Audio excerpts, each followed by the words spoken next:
and we welcome to the conversation Big Sbuda. I'm certain you'll be surprised from America. Big Sbuda, he'll tell us all about it. Big Sbuda, a very warm welcome to Africa at Play, the continent's best sport and music destination. What's up, man? I really appreciate you having me on your show, bro. Yeah. Lovely stuff. Yeah. Beautiful attire, by the way. You see when I say all African Americans are Africans. Yeah. Beautiful stuff indeed. How do you feel being in South Africa? It's been 9 months now. Man, I feel home, man. I feel like I've grabbed more of my identity, so it's a completion. You know, it's like a 360. You know, you left here and now you come back here, and it's God here. It's a difference between here and the United States. It's a huge difference. Have you given yourself a moment to walk barefoot? Oh yeah, I did that in Durban. Oh yeah? I did that in Durban. The first time ever grounded myself, like my YouTube subscribers told me, you need to ground yourself to the land. Yeah. And so I took my shoes off and I walked around, you know what I'm saying? And then I went down to the beach. Yeah. And I've never felt the ocean before. And I let the waves build up and come on my feet, man. It was that experience, man. I felt like I felt something. Yeah. When that happened. Is America overrated? Very much so. Very much so. It's a lot of people that be telling me, I want to go to America. Then when I really explain to them what's going on, this is not TV. What they show you on TV is not life. Yeah. You know what I'm saying? So when they find out like that, and they find out how much South Africa has, they're like, I'll stay here. It's overrated a lot. Wow. Mm-hmm. And I think it's also funny how on TV you see destitute parts of Africa versus the cream of Africa, the beauty of Africa. But I'm happy that you made that effort to come to South Africa, to come to Africa and experience it yourself, because what you experience versus what you get told could just be two different worlds. Welcome officially to your motherland, Africa. Yeah, boy. Thank you so much. Let's talk about Big Sbuda as a 5-year-old, as a 7-year-old. What kind of a naughty boy are we talking about? Naughty boy. Hey, I was a good kid, man. I was a big brother, you know what I'm saying? So I had to grow up like fast. My dad was here and there in the picture, you know what I'm saying? It was just a single mom doing her thing, and me being the oldest kid and a boy, I had a lot of responsibilities.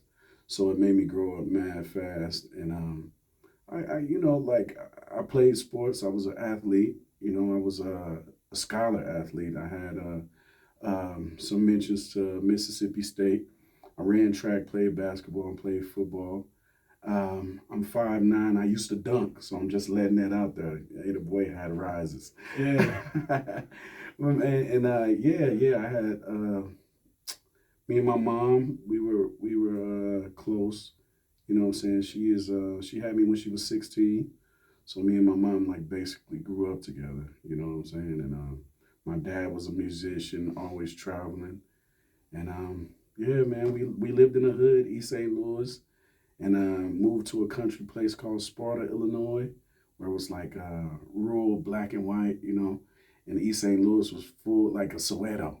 You know what I mean? So, hey, and then I went to high school, played sports, had my kids in high school, like my mom, same thing. And I went into the military. After that, did some law enforcement, and now I'm here. Doing music. Yeah. Wow. I'm still going to jump back to some of the pointers that you've raised. Big Sbuda. There's also Big Jabu, also known as Stacy. Who is Big Jabu? Oh, my big bro, Jabu, man. That's my boy, man. Yeah. He, man. So the thing is, people think we've known each other for years. You know what I mean? And that he's my real brother, just like Mash. But it's relationships we've developed here in Africa. Yeah. You know what I'm saying? And Jabu, man, our first time meeting was when I came and they met me at the airport, and people thought we known each other forever. But it was just that bond, man. Yeah. How do you explain a bond like that? God. Yeah. God, being around like-minded people, man. God putting people. So the thing is, with the African Americans that's coming here, most of them are like-minded. because we all got the same like drive. We want to make a change and be a part of something that's us. Grab an identity from here, you know what I mean, that we never had. So we want to involve our brothers and sisters that's already here. You give us what we lost, we give you what we gained. Yeah. It's an even exchange. Wow, super exciting indeed. And if Big Jabu is listening to this conversation, what would you like to say to him? Hey, I'm glad you didn't get deported, bro. They try to take you out of the game, but you here, man. You still exist because what God has for you, nobody can change that, bro. Wow, super exciting indeed. Big Jabu, a very good afternoon and a very warm welcome to Africa at Play. Hey, what's up, bro? What's up, man? I'm good, man. I'm good, big brother. I've got your guy on board and he's asking, is that Stacy? He's still in disbelief. So, Big Jabu is on board. What did you like to say to him? Hey, bro. Hey, I'm glad you tapped in, bro. It was a huge surprise, man. I was wondering why he started off with Jabu and then you hear it. I'm like, is this Stacy? Bro, that's love. I appreciate that, bro. Tell us about Soweto's Lover Boy and Oli. Who are we talking about? There's some people that I met when I got here, and in Soweto with TMM Music. That's who produced this track. Yeah, Soweto Lover Boy is he does a lot of live shows, and Ali is he dances a lot. He's very good at dancing. He's like multi-talented. They very talented cats. Can you dance? Can I dance? Yeah. Oh yeah, I can cut a rug, bro. Oh yeah? Yeah. I'm a big dude that know how to get down. You right? can cook at the stage. I can cook on that stage, right? Whip it Yeah. up. Wow. Lovely, lovely stuff. How did you experience Soweto? Soweto, man. So Soweto, like I said, it reminded me of East St. Louis, where I'm from. It's the hood where everybody know everybody, and it's predominantly black. It's just black people. You know what I'm saying? And like you can see the struggle, and on certain areas you can see where they thriving at. You know, but Soweto is like huge compared to where I'm from, though. Soweto is big. It got different sides. Like one time, I thought I had seen all of Soweto, and they took me to another side. I'm like, man. Wow. Then I found out it's like the largest province in South Africa or something like that. Largest township, yeah. Yeah, see, I didn't know that. Stacy was saying he wishes he was here 25 years ago when Madiba was still alive. How important is Madiba, especially to the community out of Africa in places like America? See, he was an inspiration to us because you hear in another country that you have a black president. Yeah. You know what I mean? That's running stuff. That's doing stuff for his people, and we needed that there at that time. You know what I'm saying? So when it came to Nelson Mandela, we was tuned in. You know, he gave us hope and inspiration because black is black no matter where you are. Yeah. Did you achieve what you wanted to achieve out of this song, Motherland? Oh, not yet. I wanted to reach the whole of Africa. I wanted to be on radio everywhere. I want my music video to be playing on Channel O, Trace, MTV Base, BET. I want it everywhere because I think Motherland is for everybody. You know what I'm saying? You can relate if you Zulu, if you Ghanaian, Nigerian, American. Everybody can relate to Motherland because this our land, the melanated people. Growing up, you used to play sport. What did you love so much about being an active child? Man, I loved the energy that I can release in sports. And then I was an angry kid too. Were you? Oh yeah. Now we getting into the nitty gritty, yo. So me and my mom's relationship ain't always been the best, you know what I'm saying? And my mom was trying and doing what she could, you know, but she was young, you know what I'm saying? And it was stressful. So she couldn't stand my dad. And I was a product of my dad. So, yo, I went through some foster care and stuff like that, you know, and so I had the anger issues because I was getting let's just tell it what it is. I was getting abused, you know what I'm saying, by my mom, and I can't believe I'm talking about this one. Yeah. This is Africa at play. Yeah? we know how to reveal deep secrets. Yeah. But I went through foster care, DCFS. You know what I'm saying? I had to stay with other people for a while. And with that, trying to play sports in school, going through that physical abuse, I had to find a way to channel that. So I channeled that with sports and women, which that's why I have my 8 kids and 7 baby mamas. And I'm not ashamed because, you know, everybody had to go through their period. And I was trying to find love that I wasn't getting from my mom through women, you know what I'm saying? And I figured if I had my own kids, that'd be mine. And they'll love me unconditionally and nobody can take that away from me. But I soon realized that it don't work like that. Yeah, you know? yeah. If I was a female and I had the kid and it was with me, that'd be different. But when a man have a baby, you know what I mean? It's the like the mama's baby, the daddy's maybe, you know? So I didn't get to have my kids with me 24/7 like that, but I had to fight for those rights. Regardless of how challenging the journey can be when one grows up as a kid with all kinds of challenges, some of them are much bigger than you because you're just not yet at the right age to be dealing with those issues between your mom and dad kind of vibe. At the end of it all, Right. It's still a special gift that you made it to this life. Your message to the parents? Man, my mom, hey, this is deep. I wasn't ready. But to my mom, man, my mom is like my best friend now. We've grown up because we ran this course together. You know, she was learning things and I was learning things. Like I said, my mom is only 16 years older than me. And now that we have all that cleared up and we're grown ups, you know, me and my mom were like this. Actually, she's coming down here to South Africa. Wow, when is she coming? And she's moving here. Is it? Yeah. For good? Yes. Does that imply you also here for good? For good, yeah. Wow. Man, I'm getting all of my DNA, all the people that's related to me, I'm trying to get them here, reestablish our legacy here in Africa. Wow. And when you trace your roots, where are they leading you to? Northern Durban, the Dunn clan.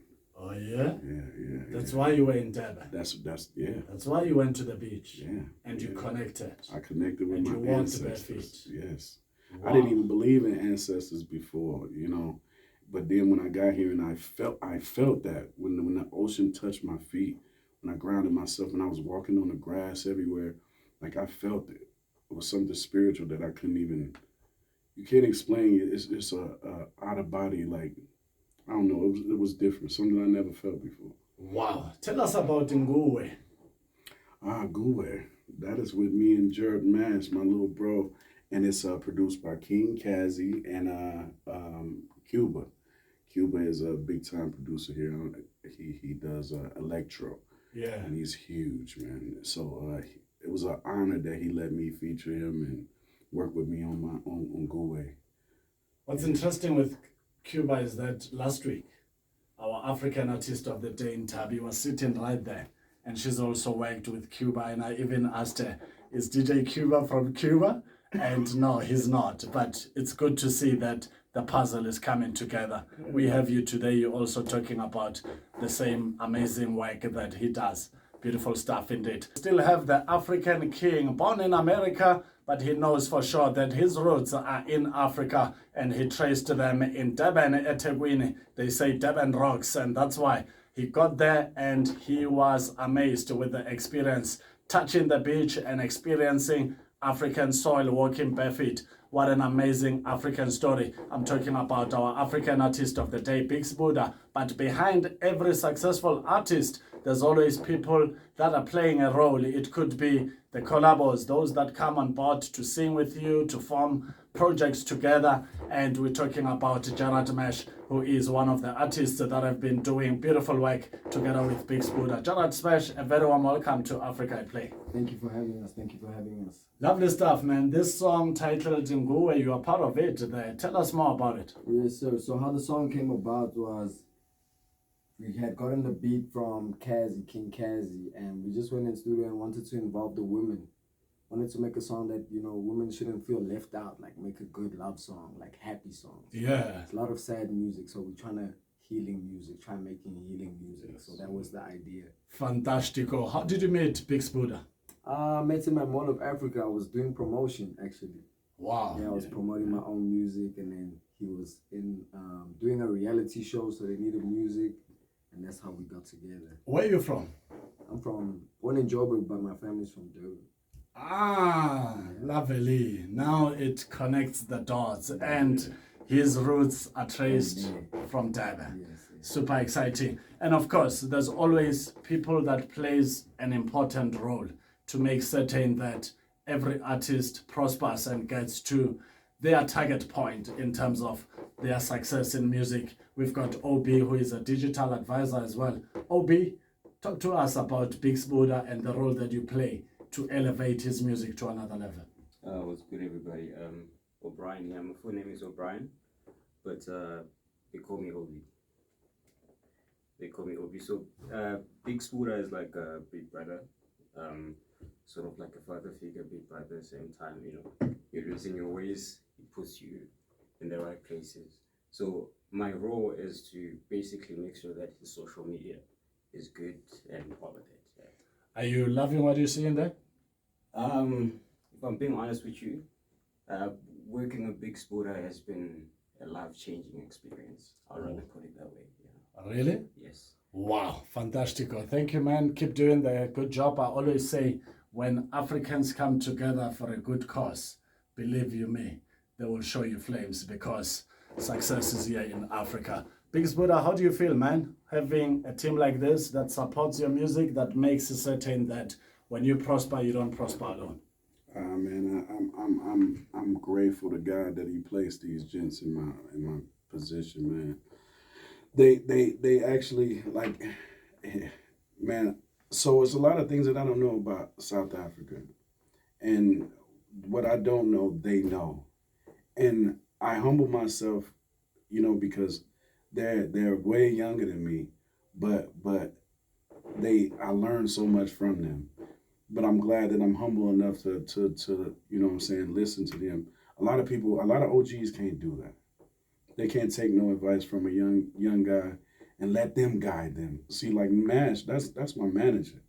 And a lot of people don't know that. Like when we met Nasty C, and Nasty C thought that I was a manager, he was the artist. I said, nah, that's my manager. I'm the artist. He was like, what? He was like, oh, that's different. That's different. So I'm glad that God brought me to a place where I'm humble enough to learn from other people and not be so big-headed. You know what I mean? Because that's where a lot of people lose their way. This mic is popping. It's popping. Tell me, you've been blessed with 8 kids. How do you feel about it? Man, my kids, man. I used to live for my kids. Everything that I do was for my kids. The drive that I had was for my kids. And now my drive is a little bit different now. Now I put myself first, but I have legacy in mind. When I leave this earth and I'm dead and gone, like, what did you do? What did you leave behind for your kids? So I'm trying to make my legacy last and the done name, live on forever. When someone listens to your name, Big Sbuda, and they're trying to put the dots together, the dots aren't coming together when they hear that you were born in the United States of America. How did you get to Big Sbuda, and what name are we talking about from the ID in America? So when I was in 2 years ago, when I had visited here, and I stayed for a month at a time when I came with the Real South Africa. It's a travel agency, and so I was staying at the Voco Hotel, and this girl named Spoosie, and I forget the other woman's name, but there was a receptionist there, and Spoosie, she was like, "We need to give you a name." but we're gonna watch what kind of person you are, Oh yeah. and when you leave, we'll have you a name that we think fits you. And when I was leaving and checking out, they was like, "Hey, we got you a name. Oh It's yeah. called Sbuda." Yeah. And I was like, that sounds nice. She was Yeah. like, "Do you know what it means?" I was like, Yeah. nah. Obviously, I don't. What does it mean? She was like, A blessing. blessing. Yeah. And they couldn't have known that blessing has. So when I did music before, I was vocal the blessed. And my saying, they can tell you, you be a blessing, you get a blessing. So blessing has always been with me, and to be named Sibu Cecil, hey, it just God put it all together in time. Wow. Yeah. Back to Africa. You now have an African name. You just left with bringing the rest of your kids to Africa together with your mom. What about your dad? Like all other dads, man, he's stuck in his ways and he's stubborn.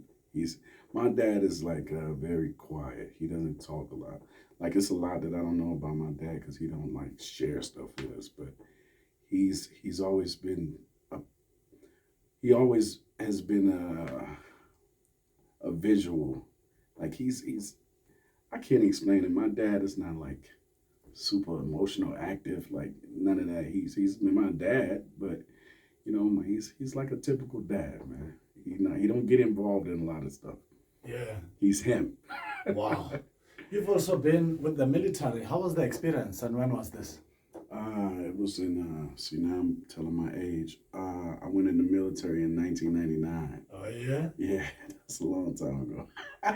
Yeah. That's actually when I had both of my girls in 2000. But yeah, I did 6 years in the military. I got hurt in the military. What about I was a meteorologist. I did the weather, and I was a fueler, a tank. I filled up tanks, helicopters, airlines. You know what I'm saying? And yeah, I met a lot of brothers and sisters. Like the camaraderie in the military is like none other. You with that bond that you build with them, it's a lifetime bond. It don't matter where you served at, because we sacrifice our lives and give up all of our freedom so that you guys can have freedom.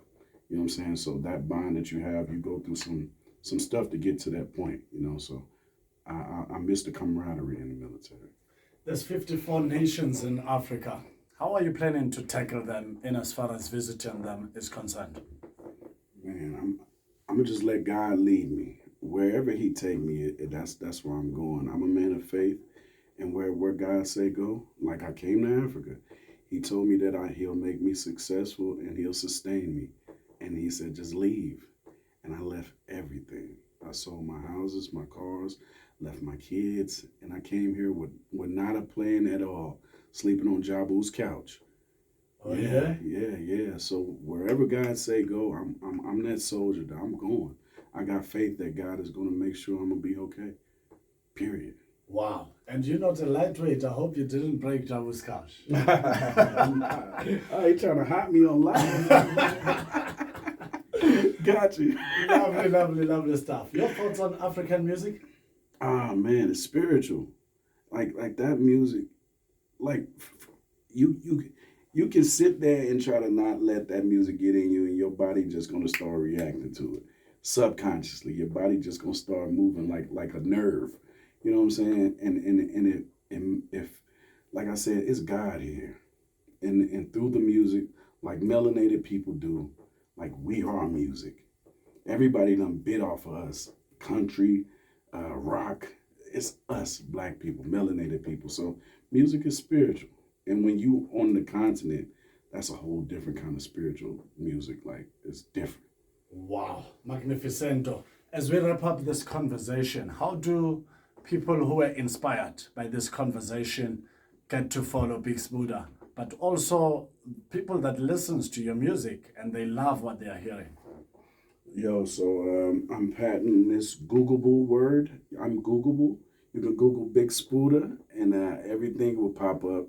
And I'm an artist that I talk to my fans. Like if you hit me up on my DM, I'll respond back to you. You you know, call me and talk to me. You know, I like Ubuntu. I like helping other people.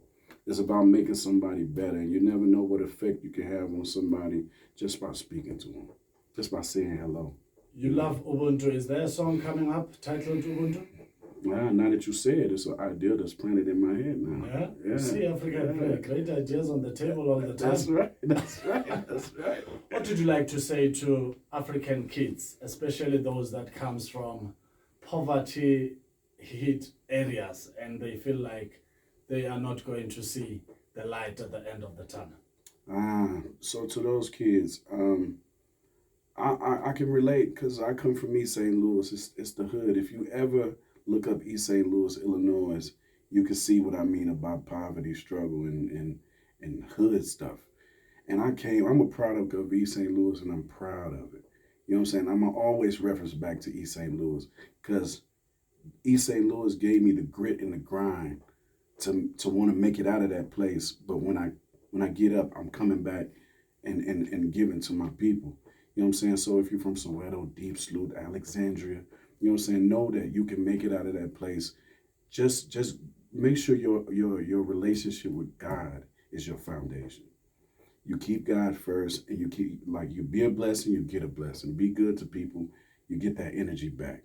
So keep on pushing. Like I'm a product of my environment, of East St. Louis, of the hood, of the Kasi, what y'all call it. You can get to that next level if you push and know what you want. Wow, fantastico. Love letter. Who is it addressed to? Who is it? Oh, dang. Okay. I wasn't ready. So love letter. That was personal. Love letter is to my lifeline. She's like my best friend, Erica Brown. I told you about her. Yeah. I'm not a good enough boyfriend or husband or something like that. And I did this love letter just to let her know that regardless if I'm not good enough, because I'm still growing in relationships and marriage and all that. I tried it. I got to get me together first. And she's the one that's stuck around through a lot. And so I wanted to show like my appreciation, you know what I'm saying? So love letter was inspired by Erica. Wow, fantastico. Man, you making me be honest here, man. You put me on the spot. Lovely stuff. Thank you so much for pulling through to Africa at Play, man. Your parting shot? I appreciate the day we met, man, and you was inspired, and I was also inspired by you, bro. And I want you on my YouTube channel, actually, to do an interview with you now. Oh, yeah? Pick you up, man. Yeah. So I appreciate you having me. Looking forward to that conversation. Yeah, we gotta exchange it. We gotta do it, man. So yeah, that's that. But check out Love Letter, In and Out. The EP In and Out, we released it on Valentine's Day. You can download it on all platforms. And also go continue to check out Motherland, which yesterday we just shot some more parts of Motherland. So it's another video that's going to be coming out. Fantastico. Africa in the world. That's how we wrap up our conversation with Big Sbuda, an African champion and African king, right here on Africa at Play. Born in the United States of America, but he later realized that no, man, Africa is not king, because that is motherland. And of course, this message goes to all the African Americans. Do something about your roots, because it is of paramount significance. One historian once said, if you do not know your history, origin, and culture, you are just like a tree without any roots. Imagine that tree.